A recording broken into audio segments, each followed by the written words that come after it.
Welcome to My Tech Opinion, episode 10. My name is Phil Edwards, and I'm here in Melbourne, and I'll be joined in a moment by my regular co-host, Shane Johnston. In this episode's feature topic, we'll have a look at home network security and some of the things that you can do to protect it. So let's get the show underway now.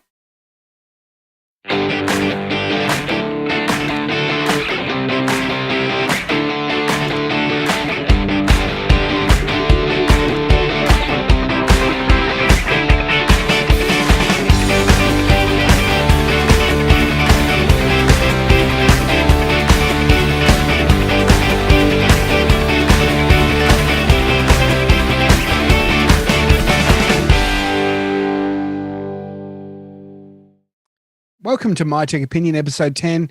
My name is Phil Edwards, and as you can see at the top of the screen, if you're watching on the video, I'm in Melbourne, and in Perth is my regular co-host, Shane Johnston. Hi, Shane. Welcome to episode 10. My lord, we've got 10 episodes in the can, or almost in the can anyway. Yeah, double figures. It's good. We're getting there. Absolutely. We're finding our way. I was going to say that My Tech Opinion is brought to you by Aussie Tech Heads Web Hosting. For great hosting plans and support, visit athwebhosting.com.au. Now, for those who haven't watched any of our previous episodes, My Tech Opinion covers off briefly in the latest in tech news and then has a quick look, has a deeper look at a feature topic of the week. And it's not just us. Where possible, we'll also invite guests to take part and have a deeper understanding of our feature topic. That said, today's feature topic is looking at home network security and some of the things that you can do to ensure that you are secure. How have you been since our last episode, Shane?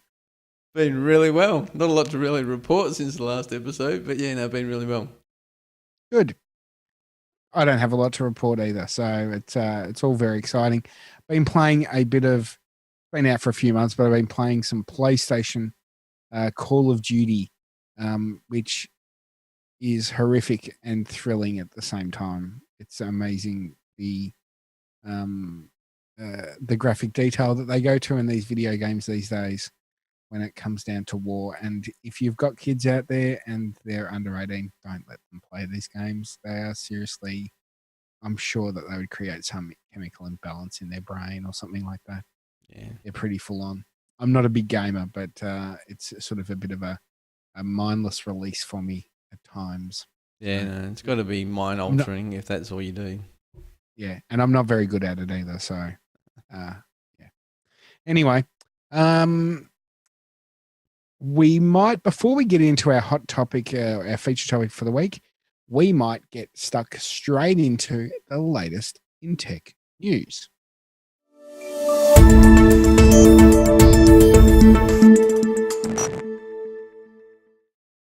And welcome back to My Tech Opinion News. First off, cab off the rank today. The credit card companies are teaming up to take on PayPal. Even if you don't use PayPal to send money to friends, there's a good chance you've reached for their checkout button in online stores, which is all tied to your payment information. It's easier than getting up and finding your wallet. Now, the major credit card companies, Visa, MasterCard, Amex, and Discover, which is in the United States, are joining forces for a checkout button of their very own. The Wall Street Journal and Bloomberg have been reporting. And yes, it means the end of MasterPass and Visa checkout services that attempted to replicate the PayPal experience. The idea is pretty simple. People will make more purchases if they can check out easily. PayPal pioneered the concept of a digital wallet, which puts all of your payment options behind a single service. And Amazon followed suit with its own checkout button. Really, it was only a matter of time until traditional credit card companies followed suit, but it's unclear when we'll see their unified checkout button. Bloomberg says Visa and MasterCard still haven't discussed the offering with retailers, and they're hoping to work with the World Wide Web Consortium, which sets standards for web browsers. In addition to being faster, the new checkout button should be more secure. It'll use the token technology that Visa and MasterCard rely on, which creates a temporary ID for every purchase instead of your actual card number. That should cut down on fraud as well as making it easier to keep your payment information up to date with online services since the tokens will update when you get new cards. That's I think this is a good idea. The thing I like about PayPal is that from using it on a end user perspective, on a when I'm purchasing stuff, is that I can use one credential to log in, and I'm not actually providing my credit card number to the individual companies. Yep. What they're looking at doing is obviously creating that thing, and we've seen something which is different, but we're seeing the genesis of this sort of thing in Australia with the banking system reforms, where we've got a pay ID for things like direct debits and direct deposits and things like that. And having this built into the credit card system, I think, is a really good idea. And it should hopefully just make it easier for people to do these things, providing, of course, the account that you use to log your credential is not hackable. Yeah. Do you do a lot of online shopping? I do, and I'm sitting there thinking, haven't we kind of got other things? And I was going to mention things like Android Pay and Apple Pay, but I think that's more kind of aimed for the real world purchases that protect your credit card details. Where this is like online. But no, I've never really jumped on the bandwagon of PayPal. I've done the risky thing and through caution of the wind, and I just use regular kind of credit card details to buy stuff. The only time that I've used PayPal and set it up for anything ongoingly, ironically enough, is for this particular show and the prosumerit.com network in particular. If people go to prosumerit.com/support, they will see a PayPal donate button there if they wish to contribute. Good segue. Good segue. All the money goes into our travel plans. That's exactly. No, I'm joking. It goes into keeping the website going and all that sort of stuff. Yeah, look, Apple do have a Apple Pay option on that they can provide to retailers. I know that in Australia, JB Hi-Fi has it. Unfortunately, it's useless for me because JB Hi-Fi don't really want you to pay with American Express, and the only card that I have that is suitable for Apple Pay is American Express. But these other than things like PayPal and these manual login things, the things like Android Pay and Apple Pay will be long term be they're sort of hardware based because you need to have the credential on your hardware. So iPhones from the iPhone 5S onwards have the fingerprint reader. The iPhone 10 has a Face ID scanner, but even the new Apple MacBook Pros have the fingerprint reader built into the keyboard, which you can then use also for the Pay ID for Apple Pay on websites. So what we should also be hoping for is that there's better integration with hardware across the different manufacturers, particularly in the Windows and Android space, to provide these credentials as well that I think will continue to add security. If I can avoid it, I will not give my credit card number to a website. That's just a personal thing. And it just comes down to how many points I want to collect, and I do a bit of a risk-based scenario on all of the different things. The one thing that's cool about PayPal, though, that wouldn't probably fit in this particular situation is that on let's think about it. For example, Telstra. No, Telstra's not a good example. There was one that I did it through that was great. And it might have been JB Hi-Fi. JB Hi-Fi charge you a 2.5% surcharge or thereabouts. I can't remember the exact figure when you pay on American Express. But if I pay on PayPal, I don't get the surcharge, even though it's going through my American Express card. So yeah, it's an interesting thing. But I think anything that continues to build the security of individuals is a good thing, and hopefully we get to see it in Australia when they push this particular service live. Yep. Second in the news, a hardware exploit has been found in the Nintendo Switch console, and it can't be fixed for devices that are already being sold. The Nintendo Switch may soon be a haven for hackers, but not the kind that want your data. The kind that want to run Super Nintendo emulators and Linux on their handheld gaming consoles. A flaw in the NVIDIA chip used by the Switch, detailed recently, let power users inject code into the system and modified however they choose. The exploit, known as Fuzzy-Galay, I think it was first hinted at by developer Kate Temkin a few months ago. Others at Reswitched worked to prove and document the exploit, sending it to NVIDIA and Nintendo, among others. Although responsible disclosure is to be applauded, it won't make much difference here. This flaw isn't the kind that can be fixed with a patch. Millions of switches are vulnerable permanently to what amounts to be a total jailbreak. Only new ones with code tweaked at the factory will be immune. That's because the flaw is baked into the read-only memory of the NVIDIA Tegra X1 used in the Switch and a few other devices.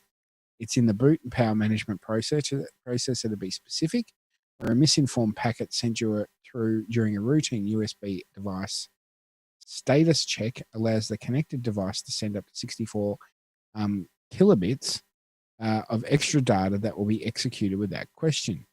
You need to get into recovery mode first, but that's actually easy. As you can imagine, getting arbitrary code to run on a device deep in its processes is a huge, huge vulnerability. Fortunately, it's only available to someone with direct physical access to the Switch. But that in itself makes it an extremely powerful tool for anyone who wants to modify their own console. So I think while you go, oh, it's a flaw, blah, blah, blah, the good thing is it says it's only available to someone with direct physical access to the device. Yeah. And so it's a cool hack rather than a, oh my God, the world is going to implode around me type issue. So it's almost like that's good. I was going to say, it's almost like a throwback to the original and the early Xbox days where you used to take the machine down to a mod shop and get it modded so you can play all sorts of games and whatnot. Well, the funny thing is that even Sony admitted with the PlayStation 1 that the rise in burnable discs and hacking actually made it a very, very popular console. But these days, you pretty well don't bother hacking a device these days, because the PlayStation. For example, I got a PlayStation 4, and the Call of Duty, which I mentioned before, that was that had a major update. I think it downloaded 10 gig to update the game. And if you don't have a valid game device, then you can't use it. A valid game disc that you can't use it for security purposes. The other side of it is that most of the games are really useful online these days. So you've got to have all those credentials to check in and what have you to validate that. So it's not like the old days where you plug it into a TV and off you go. It's like you plug it in and download about 400 million updates, and then you're ready to go. It's all good. So anyway, there's only a couple of pieces of news this week. It's a cool thing, and I'm sure that people will do some cool hacking with their Nintendo Switches.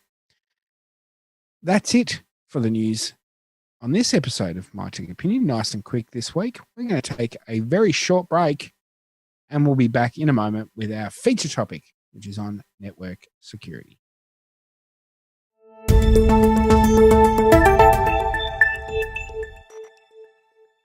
And welcome back to My Tech Opinion. It is now time for our feature topic. And this week, we're talking about network security and what you can do to support your home network security, make sure that no one can get in.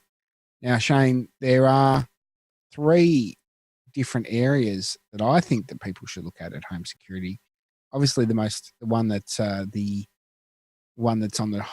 the list of everyone's list is Wi-Fi or wireless. Yep. And the reason for that is that potentially people can break in to your network without having to break into your house. Yep. So they don't need physical access to any of your network. They can get in and go that way. But the other ones that I think are important are looking at stuff like your threats could come from within. So that could be malware on a device that once something is executed within your network, it can open your network up. And the other one is physical access to your network, which is probably the least likely concern, but it still can be an issue regardless. Yeah. And we'll probably touch on Wi-Fi more in a moment because it's the biggest part of what we're talking on. But the physical access is, and I'm probably guilty of this, I will admit, but if someone plugged a network cable in their device directly into my router, they've got access to my network. Yep. And they can, if I've got open file shares and things like that, they can get access to that pretty easily. Some things are a bit harder. And I know that you have one as well. I've got a NAS, network attached storage device, where I tend to back up items to and have quite a number of other things. That does have username password security on it. And so therefore, if you wanted to get into specific shares, you have to have the right credential. But in general, if you plug in, you're accessed into it. Yep. So the reason why that's actually an issue is that, which leads us into our next one, is that if someone plugs a device into your network, and they've got malware on it, you might have a pristine device system. If you've got friends that come over and go, "Oh, can I hook into your Wi-Fi?" then they could have something on their device that starts sniffing through the network and finding vulnerabilities or pushing data out and things like that. Yeah, correct. So, and funnily enough, and I always laugh at this, is that because I know at a IT security conference they were giving them out, but one of the things that they practice is that these days you tend to go to conferences, and I'm sure that you've been to a few IT conferences, and you get a goodie bag, and one of the things in the goodie bag is a USB stick. Yep. And we blindly go, well, it's got ABC Corp printed on the side of it. It's going to be fine.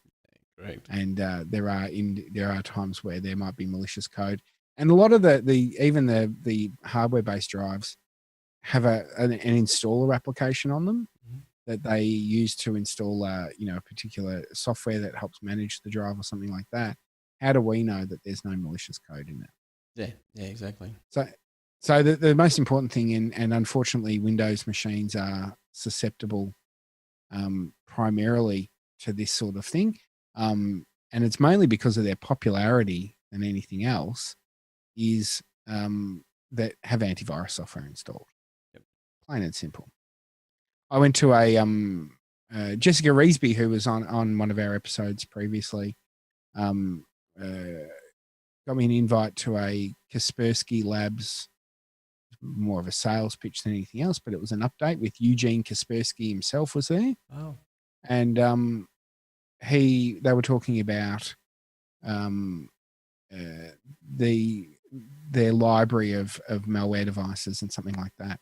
I think iOS had and I can't remember the exact figures, but iOS had something like 230 potential exploits listed on the system.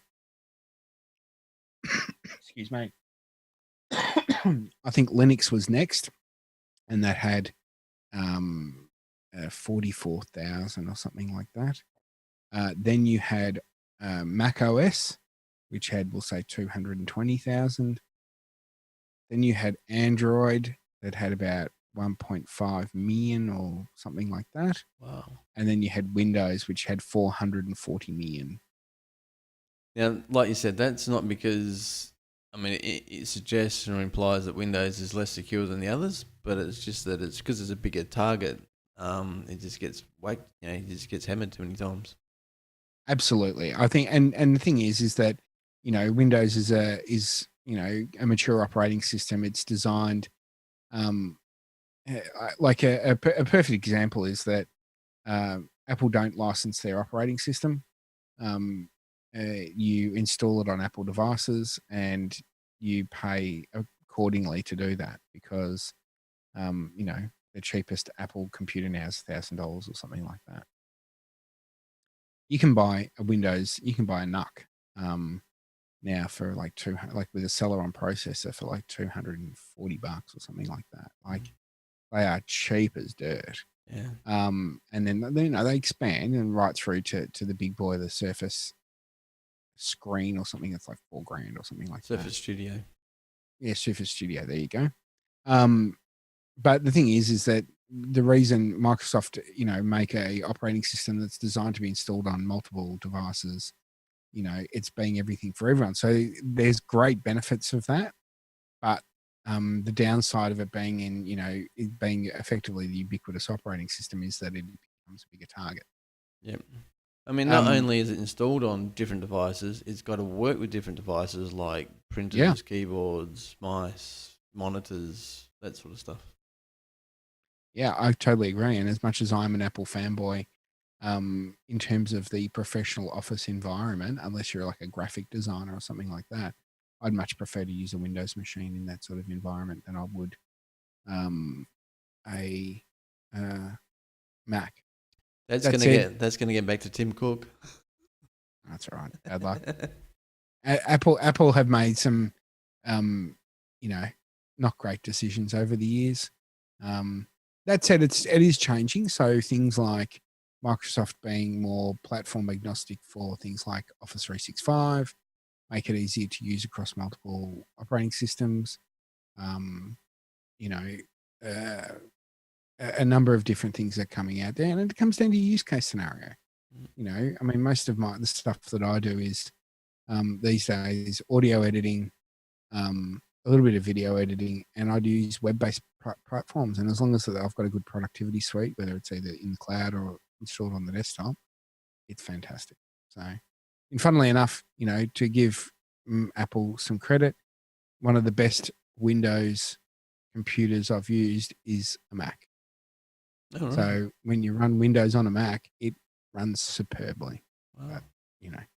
But, that's a credit to both anyway. But yeah, so look, malware is a bit of a concern. And the other side of it is that the other one that in that particular conversation that I saw with Eugene Kaspersky, and this is probably more in professional environments, is Internet of Things. Yep.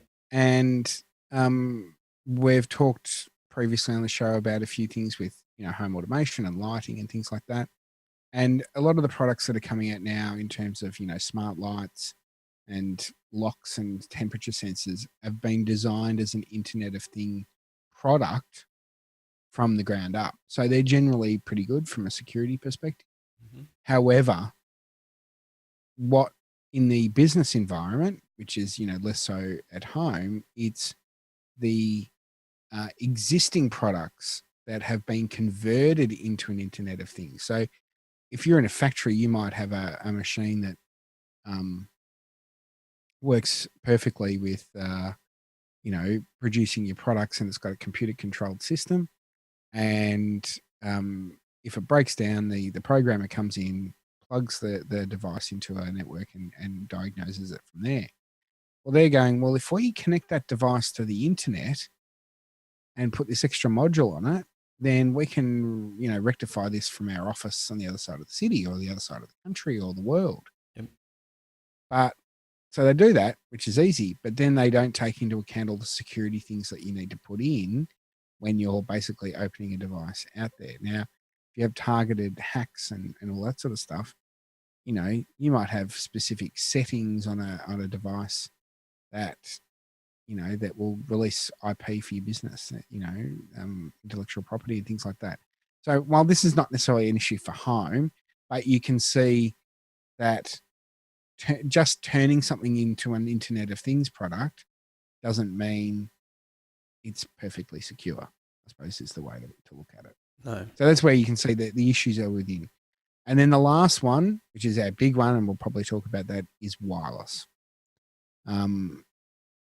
And that's basically because, someone can sit out the front of your house, and if you don't have appropriate Wi-Fi network settings, you can go from there. Two good examples that I can think of are many years ago when Wi-Fi was just sort of becoming a thing. My wife was doing Avon sales at the time, just trying out to see what it's like. And I'm like, I'll come out with you, but I can't be bothered going from door to door, Yeah. that sort of thing. So I sat in the car and I had a laptop and I just started doing searches for Wi-Fi networks. Right. And the amount of Wi-Fi networks I found that were open were scary. Yeah. Were absolutely scary. And this is the days pre-iPhone and all that sort of stuff. So, the laptop I had to go and buy a Wi-Fi card to shove into the side of it for it to work. So yeah, and then there was that example, and then the other one, which I'm now forgetting, which is great that I'm doing that. Oh, yes. Some of the early cable networks in the United States, and this is not necessarily wireless, but it's network security. Some of the early cable broadband networks, like we have in Australia, the HFC networks, they weren't even thinking about security. And it was effectively a giant LAN. So people, if they had the same network settings set up, they started seeing their neighbors' computers pop up in their network settings. Yep. And if you didn't have it locked down, you were just going to be able to file share with your neighbors. Yeah. Where they've obviously overhauled the network infrastructure to support that from now. Yep. So looking at wireless, what do you use, Shane? Like what security have you got put on your system? I guess as an overarching introductory comment, and I think we've mentioned this on previous episodes, depending on your background and depending on how kind of anal you want to be, will kind of also govern how much sort of security you kind of put in place. Yeah, absolutely. Mine's not currently as bad as or as tied down as what it once was, because I am kind of thinking of moving, so I didn't really want to kind of have to reconfigure a lot of stuff when I moved into the new house.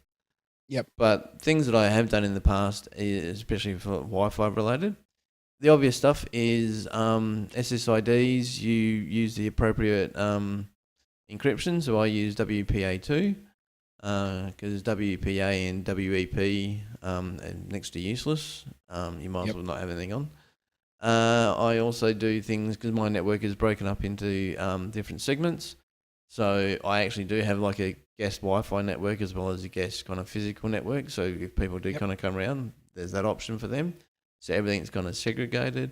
I also then go to this is where kind of, depending on whether you want to go to this extent or not, I've also gone to the extent of whitelisting stuff. So only certain devices can connect to the network at all and connect to particular subnets. And that's kind of problematic in itself because if you've got like a mobile phone on one subnet and you want to Chromecast something and your Chromecast or you cast something and your Chromecast is on a different subnet, doesn't want to talk to it. So you can kind of shoot yourself in the foot. Yep. No, absolutely. I probably through laziness and the fact I want everything to talk to each other, I probably haven't gone as hardcore as you have. I do have a lockdown network with WPA2. But once you're in the network, it's sort of got a decent outer shell. And then once you're in the network, you probably could do whatever you like. Within reason, like I've got shares and stuff locked down, but and to get into controllers and all that sort of stuff, you need the right access. That said, I'm only a button push away from putting a guest network on there. Yep. And for those who are unsure how the guest network works, you were talking just before about subnets. When you have devices on different subnets, if they don't match, they don't. There's probably ways around it, but in terms of just at a base level, when they're on different subnets, they won't talk to each other. They'll go, "Oh no, you're a different part. I'm not going to talk to you." So there's actually two ways you can do it. One is a lot of routers now have that guest network access that will automatically create a virtual LAN for you.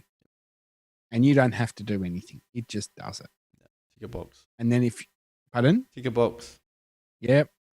And then the other side of it is that you can go a bit more hardcore and actually set up your own ranges and things like that. In, say, at the radio station that I'm involved at, where ours is a bit more complicated there. So we do have a guest network.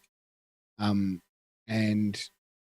and we also have what I call an admin network. Now, the admin network has a DHCP server which is actually a Windows server, so that the Windows server will hand out IP addresses to the particular devices on the network. Will manage static IPs for certain devices and things like that. But then the actual router itself on the guest network handles the DHCP function.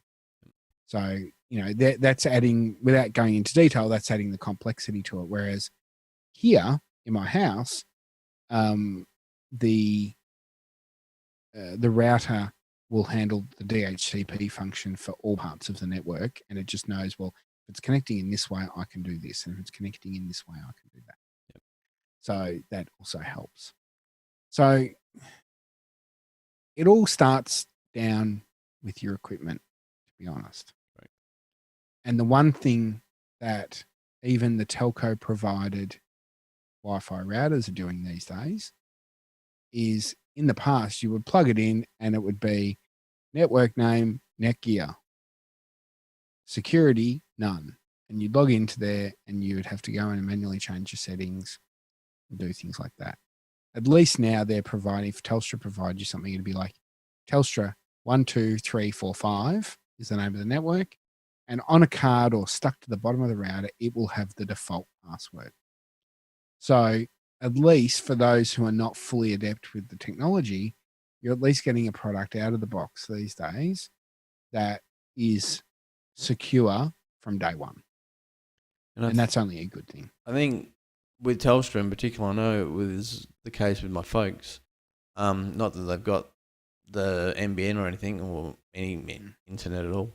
But because they've actually switched over to fibre to the node, they actually had to get the new box and all that just for their phone. They've got the sticker on the bottom, but it's actually unique to that device. So it's not like the default password is password. It's actually unique. Username admin, password admin. Yeah, exactly. So it's unique to the device. So it's just a step further than what it used to be in the past. Absolutely. So at least that the providers and the manufacturers are helping users from day one. Yep. And if you have to reset your firmware to fully factory settings, it will revert to the username password that's in the bottom of that box. Yep. The other thing is, obviously, and firewalls are usually turned on by default. Make sure it is. If you need to do static routes or pass-throughs and things like that, make sure you understand what you're doing. There's plenty of YouTube videos, Google searches, InfoSeek searches. I'm trying to think of a search engine I used back in the day that doesn't exist anymore. Ask Jeeves. Ask Jeeves, yes. Yep. I think InfoSeek was the first search engine I ever used, by the way. Uh-huh. And then, you can pull up your Netscape Navigator and do a search that way. Anyway, but so lock those down. And now I've just lost my train of thought. But so make sure your firewall's turned on. That's right. Windows has Windows Firewall as a basic level control, and it even has a basic malware and security software built into Windows 10 now, called Windows Defender, and then you can upgrade that to something a bit more robust if you like. So, question while we're on that, and we Sure. kind of touched on antivirus earlier as well. I only use the built-in Windows Defender, and touch wood, I haven't had a problem. In the past, I've maybe incorporated Malwarebytes as well, but I've never gone any kind of more hardcore than that for years. Like I haven't done Trend, I haven't done McAfee, haven't done Norton. At work, we use Trend. There's even some sort of train of thought that kind of suggests that if you don't do anything stupid, you could potentially get away with no antivirus at all. But I wouldn't recommend that. Yeah, I would too. I used to not use an antivirus for a long time on my old machines. And this is when I was living at home before I moved out and bought my own place. And then my mother started using the computer, and sure enough, I got a virus really quickly. Yeah. So, yeah, I would recommend having one on there. It's just finding the one that's the least intrusive of your machine. You can get antivirus solutions for Mac OS. There's been no real threats to Mac OS, and Apple usually push out updates if there are in the operating system level. But it's up to you. For ultimate security, you would do that. But that would be more so from intrusion protection as opposed to malware. So it's worth doing it for that. Mobile devices, iOS is perfectly safe. Android does have its issues, but it depends on how you use it. So Android out of the box should be fine, but if you sideload apps or do other things, that's that. The one that I don't like, which I know it's not bad software, but is their Facebook Messenger, which can take over on Android, can take over your text messages and all that sort of stuff at the same time. And as we saw, they actually collect details on all your calls. Yeah, okay. Clarifying statements here, and this is me kind of defending the Android environment. Yeah. So just on that last point, where it keeps your calls and all that kind of stuff, I believe that was earlier versions of Android. So as long as you're on the latest and greatest, that's no longer a problem. And I will concede that iOS is probably more secure than Android, but it's not bulletproof. I mean, they've had issues in the past where their messaging services created problems. But if you send a certain style of text message, it crashes the phone, that sort of thing. Oh yeah. My issue with Android is actually not with the operating system. I don't like Android's got its benefits and its disadvantages at the same time. Android is a more open operating system. It's open source. You can have more users, more different devices. But the downside to it is that you can install apps that have that. This is a plus and a minus. So on the Facebook Messenger, and once again, I don't use Android, so I don't know where that position is at. But you could install the Facebook Messenger app, and it would say, "Would you like to just do text messages in Facebook Messenger?" And things like that. And you could go, "Yeah." And from a usability perspective, you go, "Great, I can do everything from the one app." So that's really cool from a cross-platform perspective. Yep. While Facebook collect that data, and we talked about that, some of the collection in their last episode, they're not deliberately going out there to hack into your stuff. No. They're purely they're doing it as a convenience thing and also to sell advertising, but a convenience thing. Yep. However, if you sideloaded an Android app or got an Android app off the Google Play Store that hadn't been appropriately checked, it could start sending that data out. Yeah. Whereas there's stronger control. So really, it's the user that needs to make the decision on how that they want to actually control that device. Mm-hmm. So you can get more functionality out of an Android long term, but then there are pluses and minuses. Yeah. So there's swings and roundabouts. Everyone used to complain about the Apple World system, and yeah, it has its limitations, but then there's benefits for doing that at the same time. The downside is that Apple, if you charge for an app, Apple get a cut of every app. So from a developer perspective, there's other issues at the same time. But anyway, we're diverting off the topic. Yeah. So, but the point is that the devices are pretty secure, really, particularly mobile, and Android's always improving as well. So yeah, your standard Netgear routers, things like that, will have security settings in there, but I do recommend that if you're serious about it, you want and you want to read up a bit more and you want to be serious about your privacy, go and spend some money and buy a fully fledged and feature rich router. Yeah. Because that will manage all that information. There's a reason why some routers are $50. And there's some reason why some of them are 200-300. Correct. Yeah. So, and the other thing is you might want to keep an eye, and the better the router, the more reporting it has, because someone might have access to your network, and while they may not be accessing your data, You might be going, well, why is all my data going on my home internet? And people are less likely to look at that sort of thing these days because there's a lot more unlimited plans coming out and things like that. But it can affect your bandwidth. Also, with data retention schemes that are going on at the moment worldwide, you could, and I'm talking worst case scenario here, but someone could be hacking into your Wi-Fi so that they can undertake illegal activity, and it's all linked back to your personal address. Yep. So you need to keep an eye on that. Now, I was going to show you something, and I might get you to bring up the screen. Yeah. So let's do that. Adjust myself. So this is a hardcore version. This is my home Wi-Fi network that I may have gone a bit crazy on. And I use Ubiquiti controllers, which is, I suppose, they're enterprise grade, but they're really prosumer type grade. They're not like a Cisco Meraki or something like that.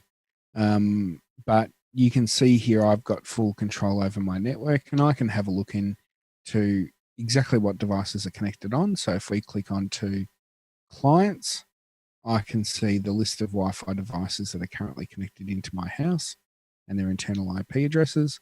And at the moment, there are 41 individual devices connected. The other good thing about this is that we find it. So the device I'm looking at this from is this particular one here. And if I see it's a device, if I found a device on there that I didn't want to have access to the network, I can go into it, configure it. That one. Where are we? Actually, it's not in that window at all. So we say, here's that device. Idiot. Here, and we can have a block option. So that can actually kick that device off the network. So there's some really cool advantages for doing that, because if you see things on there, just you can kick it off and it will stop accessing things. And you can actually whitelist it and block it from connecting in. Now, Shayne, you were telling us about, you were talking before we did the show that you were doing whitelisting on your network for devices. Correct. And why did you do that?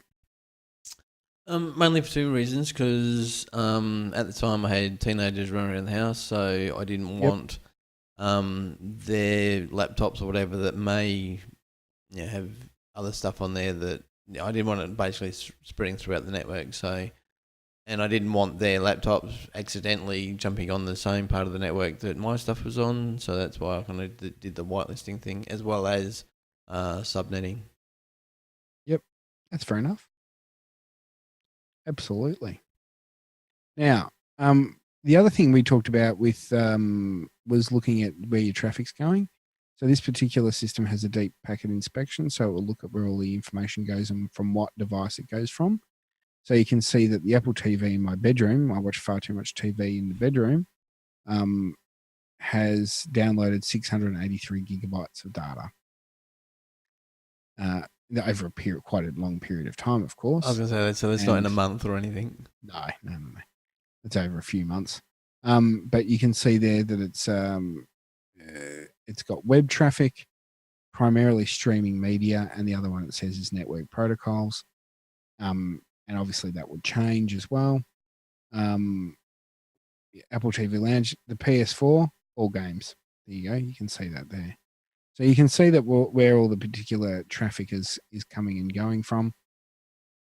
And it can help you decide if your network is being abused as well. And as I said, you can look at the clients connected on there and all these particular individual things. My speed test is quite low because I'm on ADSL, which is always good. So I was wondering when you were going to bring up the whole I don't have NBN kind of conversation. I always bring it up because I'm just desperate. So, but you can see this, you can get a real idea of what traffic is going through your network there. And finally, that you can see that that there's also the settings for firewall and things like that. I think I'm using pretty well the standard firewall stuff, but you can set stuff to come in and out, and guest incoming stuff and outgoing and all that sort of thing. I haven't done a lot with it. I'm using pretty well standard settings, but there are other options available in there. Now, this is purely controlling your Wi-Fi network, isn't it? It's got nothing to do with your physical network. No, it controls everything. So the good thing is that I can go, if I click on devices, which shows the devices that are managing my network, and we will go to, say, the switch that's managed. I can look at that and go, all right, what is plugged into each port on the switch?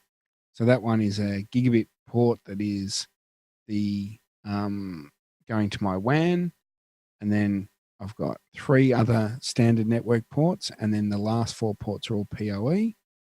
The orange in those ports is saying it's only downloading 100 megabits because that's what's connected to it, and then the green one is a gigabit PoE as well. Okay. So I can really see, what devices are connected on there. If we go into the client section, I can see that they're connected via access points. So I've got 2 access points in the house, so which one the device is connected to, and then you can see stuff on the Unify switch. Now the thing is that you go here, well, it's got 3 devices plugged into the switch, or 4 devices plugged into the one port on the switch.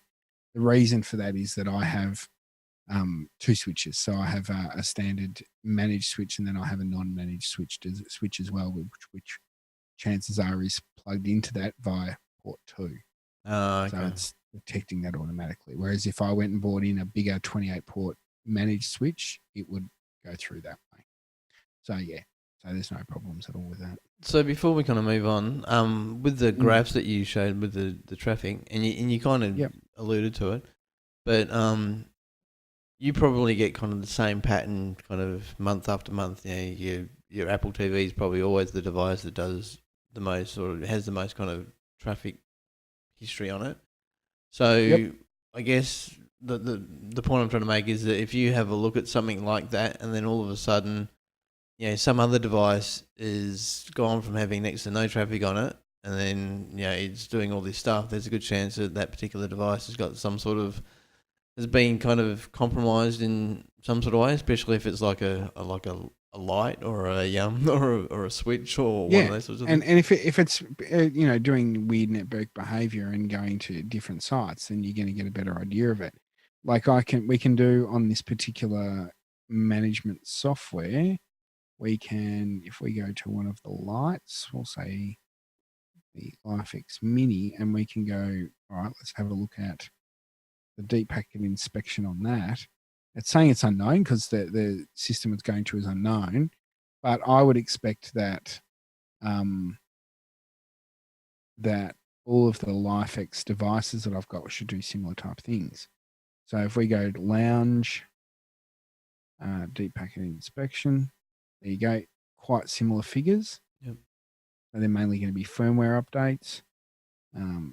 The light strip in the study, similar. That's does a little bit more to it, but then that could be a firmware update. But you can see that the numbers are fairly consistent. So if I saw a LifeX light was all of a sudden uploading, 2 gig, then I'd be like, hang on, what's going on here? Yeah.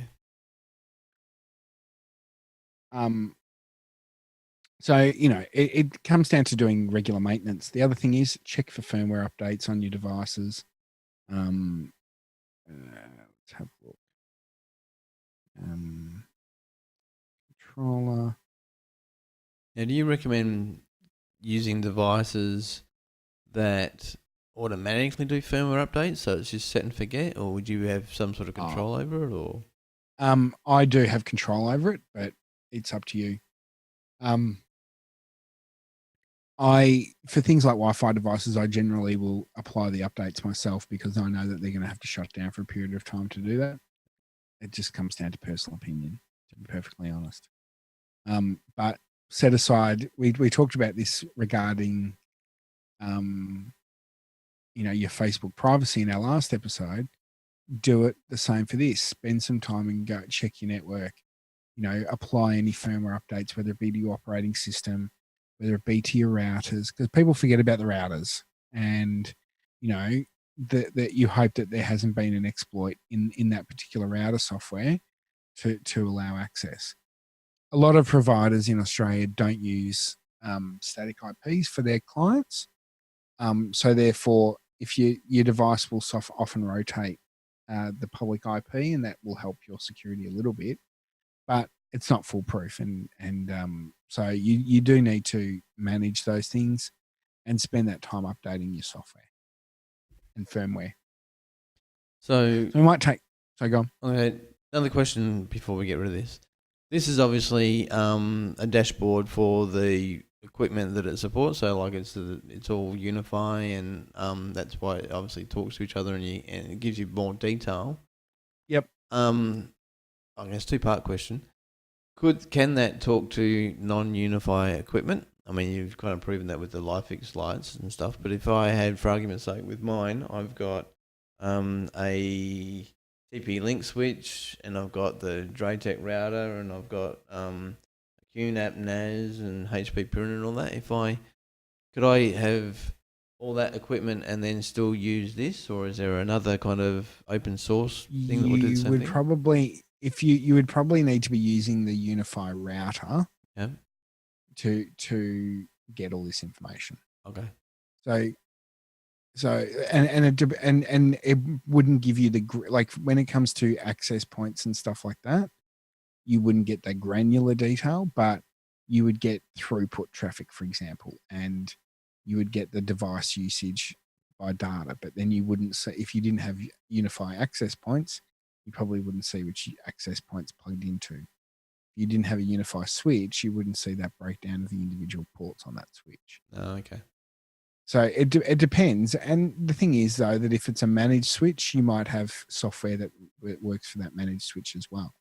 So, I used to have a Netgear managed switch, and if I had the software installed, I could log into that switch and actually see, things that were plugged into it. But it was a separate application that only worked for that particular switch. Yep. So, it does help having a single piece of equipment. And the other thing is, we talk, use case scenario. You talked about that earlier.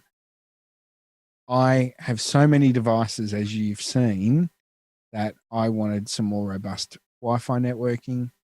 And so therefore I've gone something a bit more hardcore. Whereas for a lot of people, a standard router will suffice. So yeah, it just comes down to personal opinion. Yep. Because there's even one level above the Unify range in there, isn't there? The Edge range, which are more geeky again. Yeah, there's Edge routers and things like that, which are really good. I don't know. I have not used them, and they will work interoperably. But it's from what I've seen and the use case scenarios I've seen, I like looking at these graphs. I think they're sensational. So, they are of a similar system, but they run differently, and they're probably a bit more robust for heavier environments and things like that. So I'm 41 users, but as in a household type thing, people go, wow, that's a lot. Really, when you comparing it to enterprise grade installs, it's not much. I mean, the building I work in at work has 2,000 users. We have a Wi-Fi network distributed across multiple levels, one of which is effectively a virtual LAN with a login credential. The other network is a very what's the word I'm looking for? Secure Wi-Fi network that's hooked into our Active Directory, and that's handling up to 1,500 users across the whole building on the one network. Yep. So obviously multiple access points and things like that, but this is small fry in comparison. Mm-hmm. The other one that you were talking in a previous episode, Shayne, that you're trying to get tickets for the AFL Grand Final. They have extraordinarily good Wi-Fi networks at both Etihad Stadium and the MCG. And in Perth, you would have a good Wi-Fi network at the Optus Stadium. That is some decent load that it needs to deal with if you've got a lot of people getting onto that network during game times. So if I can't actually get tickets to the game, I can still kind of sit outside and watch the live stream or something. Yeah, probably. So anyway, we might get rid of that screen now and go back to the two of us. So I think the thing that's important there is, manage actually try that again. Actually manage your network. Um, there was a article that in doing some prep for this that I saw that were some good 6 tips. This is a basic one, and then I've got a really long one which I won't read all of. But it's 6 tips to protect your home network. Number 1, use multi-layered protection. Businesses don't rely on one method to protect their networks. They take a multi-layered approach. So, so endpoints, which we talked about, tablets, laptops, PCs, and IoT, as well as securing the network yourself at the Wi-Fi level. And, look at different ways to protect it on different use case scenarios. I completely stuffed that one up. Hang on, we'll go backwards. Don't ignore passwords. It says it might be a no-brainer, like a no-brainer to change the default password on a device, especially since there's been password exploits for years.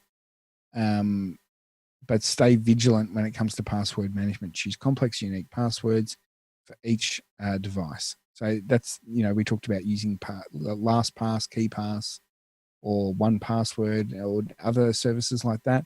They will generally generate a complex individual password for a site that you use and save a copy of that as well. The other one is turning off dangerous features.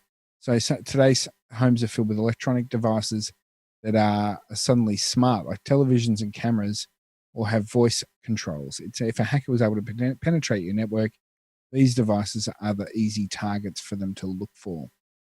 Another one tip it says here is stop the chatter. Once you've identified which devices are connected, you'll be able to assess whether they really need to be internet enabled. So, if there's something that you don't need internet enabled, don't. Get visibility. So that's exactly what we talked about with the thing. Get the visibility on your home network and understand exactly where the traffic's going. Secure the perimeter, which is basically, making sure that people can't break through your network, and following best practices for internet security. So do a search for what are home network security best practices. The other item that I will put a link into in the show notes, because it is a big one, it's like 7 pages, and it comes from the Department of Defense in the United States. And it's best practices for keeping your home network secure. Now, if you did every single thing that was in this document, Shane, I can tell you, all you do is spending your life managing your network. Yeah. A little bit of overkill. But it does talk about things like migrating to a modern operating system and hardware platform. So having up to date, if you're still using Windows XP at home, you're an idiot. Yeah. Time to change, get a new Windows 10 device. You're fine. Install internet security. Limit. This is a really good one. Limit the use of an administrator account.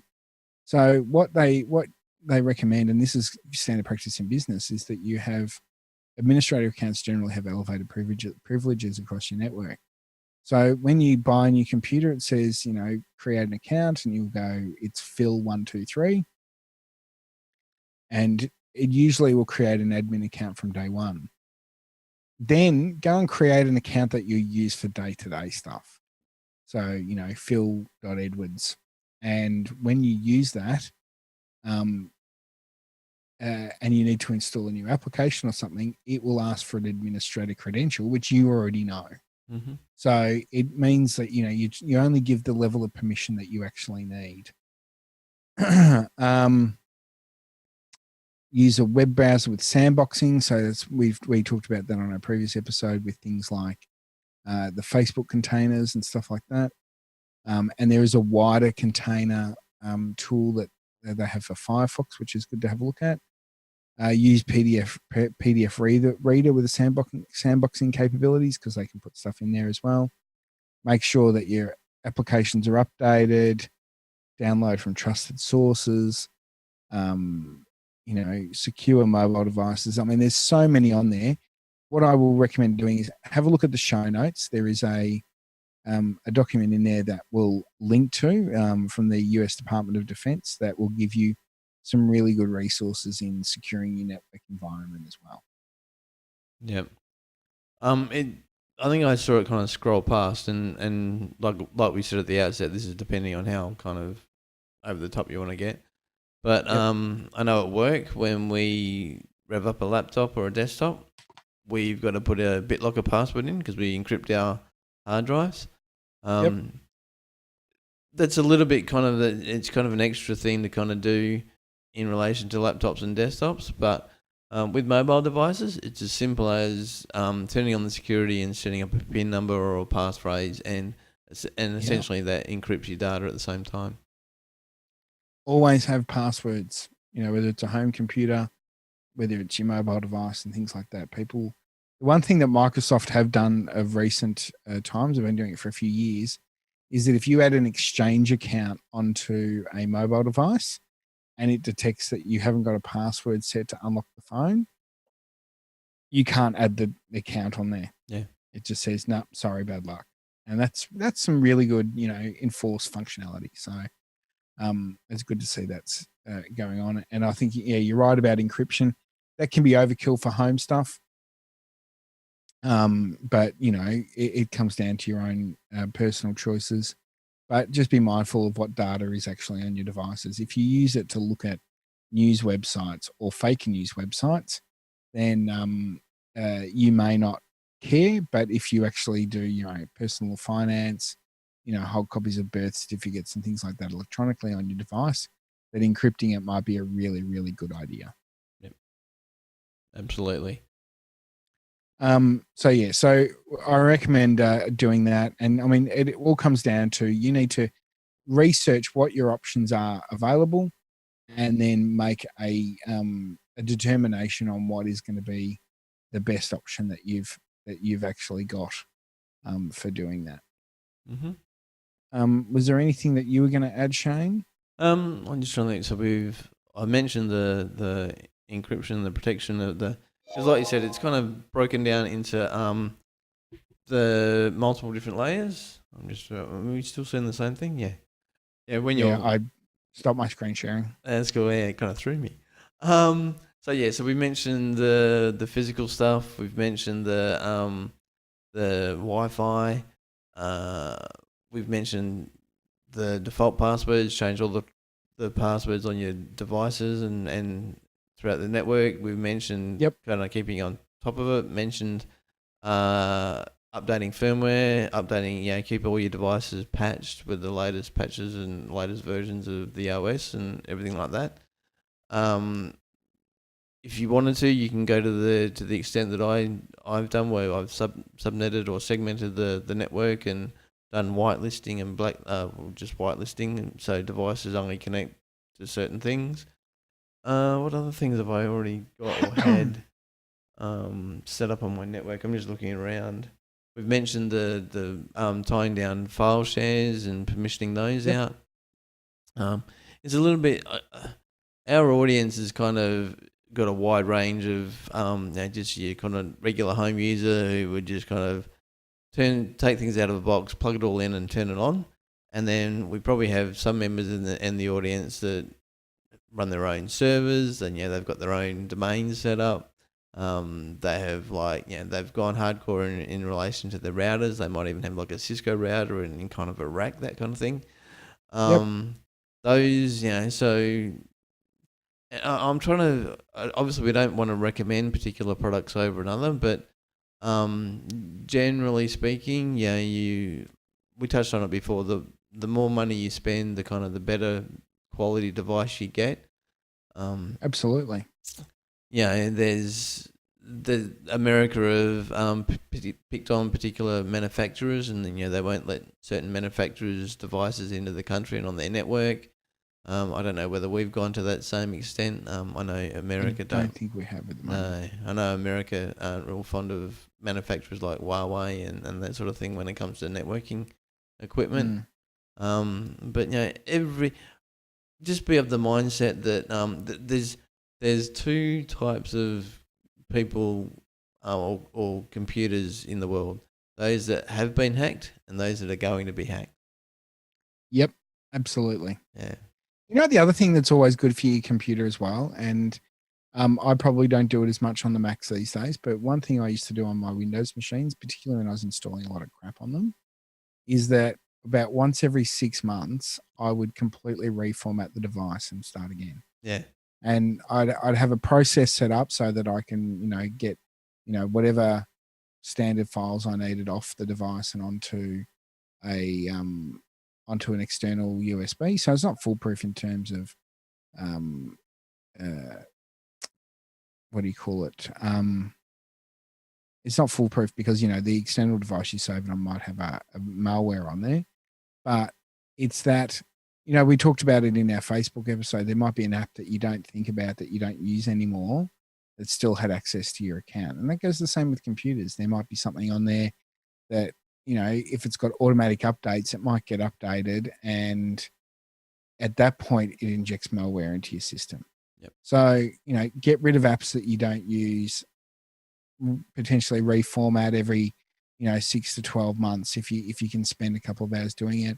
I mean, Windows is amazing these days how quickly it can install, and what have you. Make sure you've got copies of your operating system files so that you can do that, and things like that. So there's a you can, it depends on how hardcore, as you've said, that you want to get to, but the basic thing that we suggest is change your default passwords, have a secure login, and if you also have a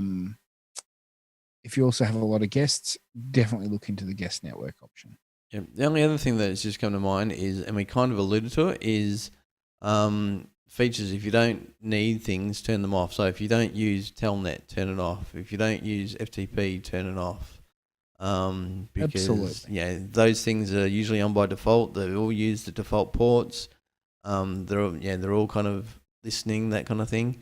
Yep. Another website, and we've kind of mentioned this particular website in the past, but another thing to actually do just to see how well you are protected from a firewall point of view is there's a service, an online service called Shields Up that's actually hosted on grc.com. If you go to just do a Google search for Shields Up, that actually tells you what ports you have got open. So there's open ports, closed ports, and then there's stealth ports. I'm not 100% sure. I mean, obviously the open and closed ones I'm familiar with, but I'm still can't really wrap my head around what stealth ports are. So I'd recommend going there just to sort of at least give you a baseline of where your outer perimeter and your outer security is at. Good. No, I would recommend that. We'll include a link to that in our show notes as well. Yep. So have a look at that as well. Anything else we want to add on to before we finish that topic? No, I think we're done. I think we're good. Good. If you have any thoughts on or want to add anything to the conversation on the home Wi-Fi or home internet network security, please send us an email, mytechopinion@prosumerit.com, which is, if you're watching the video, at the bottom of the screen, or you can find us via the website. We're going to take a very short break and we'll be back to say goodbye after this. I'll throw the stinger in. Cool. Did we mention ATH we're posting at all in this episode? Yeah, I did at the start, and I'll mention it again now.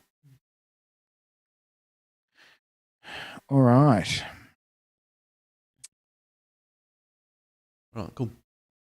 And welcome back to my ticket. Okay, hang on, I'll start that again. 3, 2. And welcome back to My Tech Opinion. It is time for us to go. So we have finished episode 10. Thank you very much for joining me again, Shane. Yeah, not a problem, Phil. Anytime. Excellent. We'll be back for episode 11. I think we've decided on a topic for episode 11 as well. We're going to change it up a bit. So rather than talking about infrastructure and things like that, we're going to talk about travel tips, but probably from a geeky slant. Yeah. And looking forward to it, with my upcoming holiday and all that kind of stuff. Absolutely. So what research you can do, what tech you can use, all that sort of stuff as well. So keep an eye out and make sure you subscribe if you haven't already to get notifications when episode 11 drops. Remember, if you're listening to us on the podcast, leave us a review at the Apple Podcast store, because your reviews and good ones, hopefully good ones, push us up the list and give us a better a rating, and we get more likely to be seen as well. So thank you thank you for doing that if you have, and if you could do that if you haven't. As I said earlier, if you've got any questions or feedback or would like to contribute to an episode, mytechopinion@prosumerit.com is our email address, or you can visit prosumerit.com on the web /MTO. And finally, I was also going to say that My Tech Opinion has been brought to you by Aussie Tech Heads Web Hosting. For great hosting plans and support, visit athwebhosting.com.au. And not only do they provide great hosting plans and support, Aussie Tech Heads have their own podcast, which you can listen to. And they also have Aussie Tech Heads Radio, which is a streaming service that aggregates a lot of Australian tech shows, including this one as well, and also Aussie Tech Heads and Geeks Interrupted, and many, many more. So make sure you have a look at that. Well, that's it, Shane. We're done. I think we are. Excellent. Well, until next time, everyone, thanks for joining us, and we'll see you for episode 11. Bye. Bye.